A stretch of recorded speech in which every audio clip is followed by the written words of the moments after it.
जंगल के एक छोटे गांव भैरवपुर के बाहर घना जंगल फैला हुआ था। जंगल के बीचों बीच एक टूटा प्राचीन मंदिर था जिसे लोग काली माँ मंदिर कहते थे। गांव वाले कहते थे जो भी रात में इस मंदिर के अंदर गया वो कभी पहले जैसे लौटकर नहीं आया। लेकिन शहर से आए 5 दोस्त इन बातों पर विश्वास नहीं करते थे। उनके नाम थे आरव, करण, नील, रिद्धि और तुषार। ये सभी यूट्यूब के लिए हॉन्टेड एक्सप्लोरेशन वीडियो बनाते थे। उनके चैनल पर लाखों व्यू आते थे, इसलिए इस बार वे भारत के सबसे डरावने मंदिर की सच्चाई दिखाना चाहते थे। गांव पहुंचते ही उन्होंने देखा कि सूर्य डूबने से पहले ही लोग घरों के दरवाजे बंद कर रहे थे। एक बूढ़ा आदमी उन्हें रोकते हुए बोला, बेटा, उस मंदिर में मत जाना। वहां भगवान नहीं, कुछ और रहता है।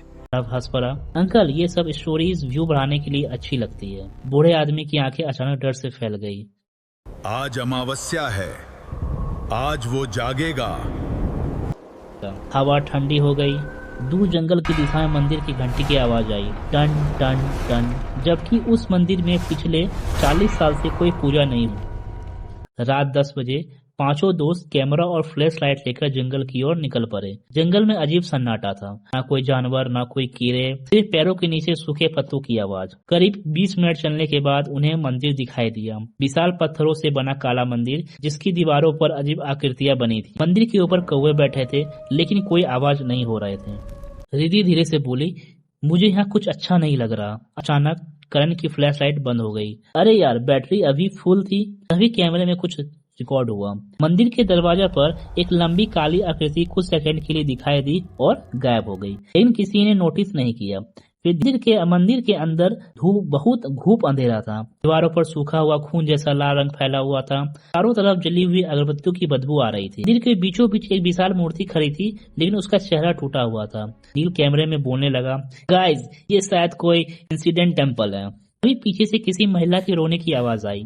सब फ्रीज हो गए। रिद्धि डरते हुए बोली, तुम लोगों ने सुना? आज फिर आई, इस बार और पास से।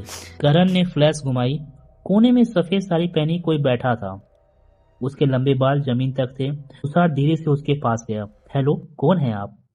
वो आकृति धीरे धीरे खड़ी हुई और जैसे ही उसने उस चेहरा ऊपर उठाया कि आंखें नहीं थी, सिर्फ काले गड्ढे। तुषार चीख पड़ा, लेकिन अगले ही पल वो औरत गायब हो गई। डरकर सब मंदिर से बाहर भागने लगे, लेकिन बाहर जाने वाला मुख्य दरवाजा बंद हो चुका था। आरव ने पूरी ताकत से दरवाजा को धक्का दिया, पर वो नहीं खुला। तभी मंदिर की घंटियां अपने आप बजने लगी। मंदिर की दीवारों से फुसफुसाहट की आने की आवाज आ रही थी। यहीं रहो, अब कोई बाहर नहीं जाएगा। नील कांपते हुए बोला, ये प्रैंक नहीं है। अचानक करण गायब हो गया। बस उसकी फ्लैश लाइट जमीन पर पड़ी थी। सबने उसका नाम पुकारा, करण, लेकिन जवाब में सिर्फ एक आवाज आई, पीछे देखो। किसी ने पीछे मुड़कर देखा और उसकी चीख निकल गई। हाथ से करण की लाश उल्टी लटक रही थी, उसकी आंख पूरी तरह सफेद हो चुकी थी। डर के मारे सब रोने लगे। तब मंदिर की दीवार पर शब्द चमकने लगे, जो यहाँ आता है उसकी आत्माएं मंदिर की हो जाती है। हमने पास जाकर पढ़ा। इसे पता चला कई साल पहले इस मंदिर में काला तंत्र किया जाता था। एक तांत्रिक ने अमर होने के लिए पूरे गांव की बलि दे दी थी, लेकिन गांव वालों ने उस मंदिर में उसे जिंदा जला दिया। मरते वक्त उसने श्राप दिया, अमावस्या में वापस आऊंगा। अचानक मंदिर के अंदर आग जलने लगी और मूर्ति के पीछे से वही तांत्रिक बाहर निकला। उसका शरीर आधा जला हुआ था, आंख से खून बह रहा था। धीरे धीरे बोला, मुझे नई आत्माएं चाहिए। सब अलग दिशाओं में भागने लगे। मंदिर के पीछे वाले कमरे में छुप गया। में 1000 पुराने फोटो लगे थे।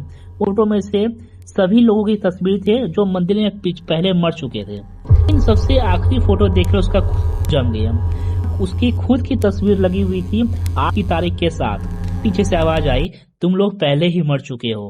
धीरे धीरे पीछे मुड़ा। तांत्रिक उसके ठीक पीछे खड़ा था। अगले पल कमरे से उसकी चीख सुनाई दी। दूसरी तरफ रिद्धि भागते भागते मंदिर के तहखाने में पहुंच गई। वो दर्जनों कंकाले पड़े थे। दीवार पर नाखूनों से लिखा था, भागो। तभी तहखानों का दरवाजा अपने आप बंद हो गया। अंदर से जोरदार चीख सुनाई दी और फिर सन्नाटा। सिर्फ आरव बचा था।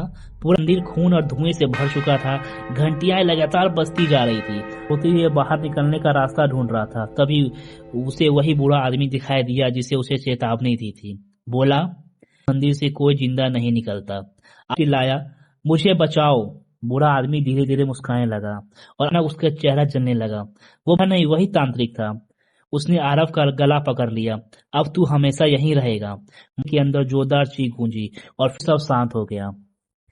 अगली सुबह गांव वाले मंदिर पहुंचे। मंदिर का दरवाजा खुला हुआ था।